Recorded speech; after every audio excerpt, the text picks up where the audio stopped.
Ingat ya, jangan dikompres dengan air hangat atau air panas karena itu akan menyebabkan semakin sakit dan bengkak.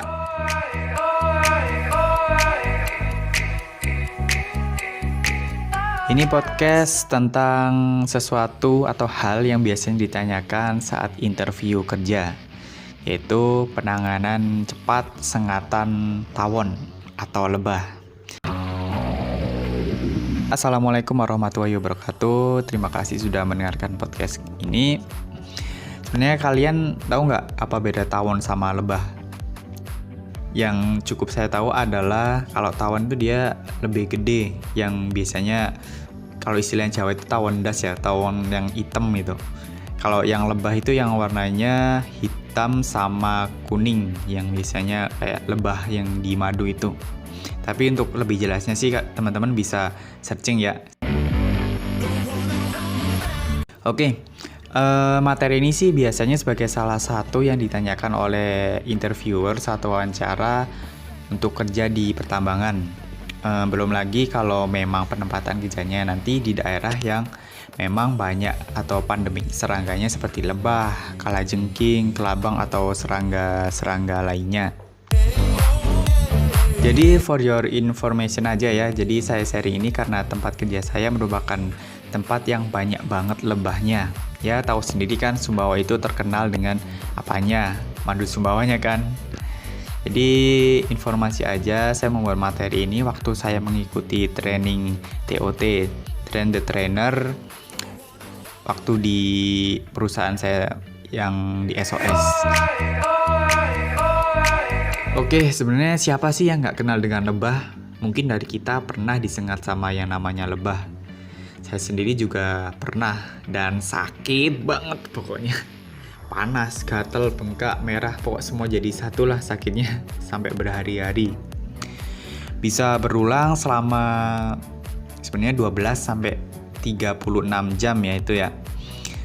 Sakitnya atau gejala-gejalanya itu, atau lebih tergantung mana yang disengat juga ya. Kalau disengatnya tawonnya berjamaah ya selesai, bisa 1000 tahun lamanya.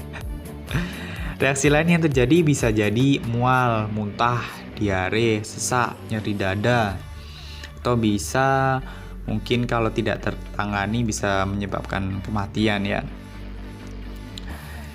Ya bisa menyebabkan shock yang benar-benar sesak sampai nggak tertangani kalau misalnya dia nggak bisa merilis rasa gejala-gejalanya tadi.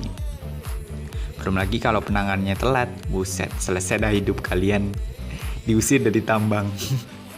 Apalagi kalau misalnya kalian menangani pasien ini di tambang secara sendirian dengan kasus yang berat sampai shock, nah ini perlu usaha ekstra juga.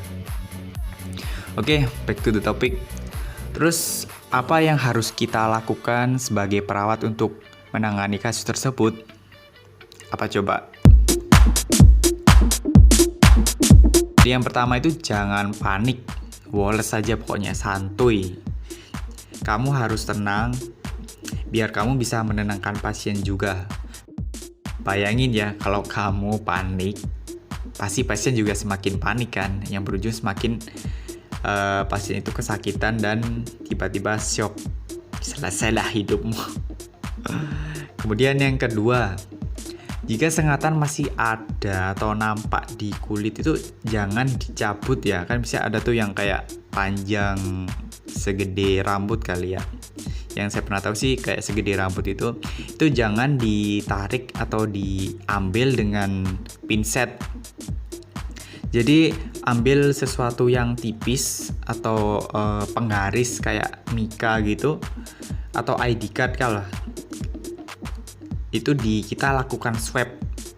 Kita lakukan swab seret gitu ya, kayak dengan arah kebalikannya. Jadi nanti lihat aja video yang ada yang ada saya tayangkan ini. Kemudian setelah entupan atau ada sengatannya itu sudah dapat, lanjutkan dengan mengkompres area sengatan dengan kompres es. Biarkan sampai area sengatan bengkaknya itu berkurang. Ingat ya, jangan dikompres dengan air hangat atau air panas karena itu akan menyebabkan semakin sakit dan bengkak. selanjutnya tinggal memberikan pengobatan sesuai dengan gejalanya. Biasanya sih untuk kasus tersebut saya kayak kasus sengatan tawon yang pernah saya alami di tempat kerja itu bisa dikasih loratadin atau dengan anti nyeri seperti paracetamol, ibuprofen. Bisa juga dilakukan terapi bantuan oksigen atau epinefrin tergantung dengan beratnya kasus. Yang penting sih kalau ada kasus seperti ini tuh usahakan untuk tetap konsultasi kepada dokter ya. Dan jangan ditangani sendiri. Ya walaupun bisa tapi kita tetap nyari aman ya kalau kerja di tambang itu. Kalau ada dokter, usahakan untuk selalu konsultasi biar kita sama-sama saling kerjasama. Jangan sampai kalian dipulangkan karena kasus ini ya, karena ini kasus yang cukup berat juga kalau misalnya kalian tidak menanganinya dengan baik. Kemudian back to the topic. Kemudian hal yang penting perlu diperhatikan adalah ketika sengatan masih nempel, jangan dicabut ya. Seperti yang saya bilang tadi, jangan dicabut dengan pinset atau penjepit apapun. Karena akan membuat racun akan semakin masuk ke dalam tubuh. Tetap lakukan dengan swab, bukan swab yang kayak corona itu kali ya.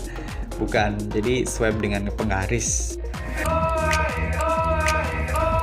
Jadi kalau misalnya kalian menemukan kasus seperti itu, usahakan tetap jangan panik. Kebanyakan dari kita, akulah contohnya, kadang ketika walaupun sebenarnya udah tahu penanganannya, kita panik duluan. Apalagi pasiennya yang komplain lah, yang ini itulah, banyaklah pokoknya. Nanti suatu saat kalian akan menemukan hal-hal yang kiranya pasien itu banyak komplainnya, tapi kalian juga jangan sampai membuat situasi semakin gaduh lah ya. Jadi kesimpulannya itu, kalau mendapatkan kasus kayak gini, intinya tetap tenang, tenangkan pasien, hilangkan sengatannya dengan swab, kemudian kompres es, dan lanjut ke pengobatan. Jadi gimana? Udah jelas kan apa yang saya jelaskan?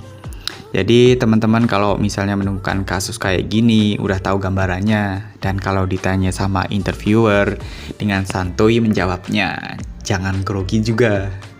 Sebenarnya kalau melihat kasus kayak gini tuh, dulu zaman kecil yang tinggal di desa juga pasti sering ya. Dan mereka pakai kembang buat nyelamatinnya. Jadi mereka baik-baik aja sih. Kalau dulu zaman kecil cuma disengat terus dikasih kembang kayak penanganan ala-ala kampung awam, ya udah selesai. Tapi jangan dipraktekkan ya, jangan dibilang atau diomongkan saat interviewer, nanti kalian jadi nggak lolos lagi. Kan udah beda zamannya ya, soalnya ya itu kan hanya dari kampung, penanganan kampung. Jadi karena sekarang udah ada ilmunya, kalian bisa mempunyai gambaran. Oke, kurang lebih seperti itu ya podcastnya ya.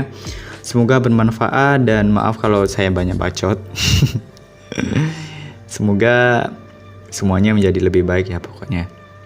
Jangan lupa untuk selalu menjaga protokol kesehatan di era corona yang gak selesai-selesai. Semoga kedepannya dunia bisa menjadi lebih sehat dan kita sebagai garda terdepan selalu diberikan keselamatan, kesehatan, dan semoga pandemi ini segera berakhir. Oke, terima kasih. Wassalamualaikum warahmatullahi wabarakatuh. Jangan lupa bersyukur ya.